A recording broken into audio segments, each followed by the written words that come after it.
I think many of us are familiar with the concept of alchemy. It's been used in the media time and time again, from the totally not sad at any point manga/anime Full Metal Alchemist to some weird guy doing chemistry on television in the 90s. That's kinda like alchemy, right? It's safe to say alchemy is often used to, stir up reactions in people. That was awful. Did I write that? I think I wrote that. Potion craft is a modern example of this aforementioned concept. Thankfully, it does a decent job laying the groundwork for what could one day be the best alchemy simulator out there. Here are my 2 cents on Potion Craft's early access release.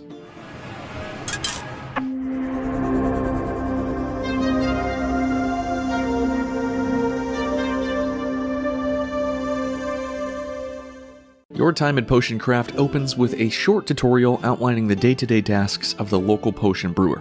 That's you. Pick ingredients in the morning, open up shop for the day, listen and fulfill customers' needs, repeat. There's an almost criminal level of simplicity to the core gameplay loop, which is carefully counterbalanced by the tedious and tactful task of brewing bubbles. You like that? That's called alliteration.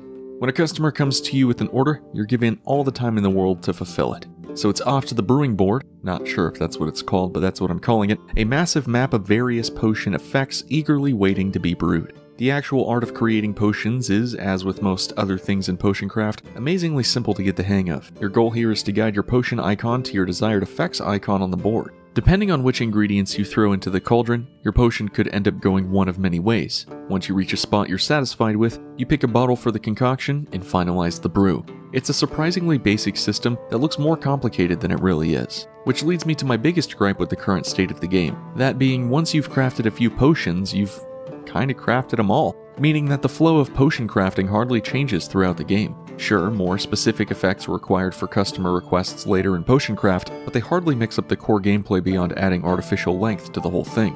There's hope for depth to extend beyond the game's namesake though. While the game's current reputation system seems to have next to no effect on the gameplay, there's certainly room for change. It would be awesome to see more consequences come from the actions made in the game. Right now, entire quest chains begin and progress whether or not you actively pursue them. For example, one customer may ask you to brew a poison so that they can kill their neighbor's livestock. Even if you choose not to fulfill the customer's order, they'll still make subsequent returns asking for more game over juice. Seeing more dynamic quest chains in response to your choices to help specific customers would go a long way in helping diversify things. Again, this is only one example of how Potion Craft can build upon its current systems. However, I do believe this growth philosophy could be applied to a variety of aspects within the game. Outside of there not currently being enough depth for the player to enjoy, Potion Craft gets nearly everything else correct. The medieval storybook art style helps the game stand out as something unique and distinctly deserving of a pre-bedtime play session. The music, while currently lacking in variety, is calm and tranquil enough to get you into a relaxing, near meditative state. Potion Craft might be a hard sell at full price in its current state, but give it some time for updates to roll out and I'm sure the sentiment will change. That said, Potion Craft is a welcome addition to an ever-growing list of simulator games, and one that is bound to grow greater with each subsequent update.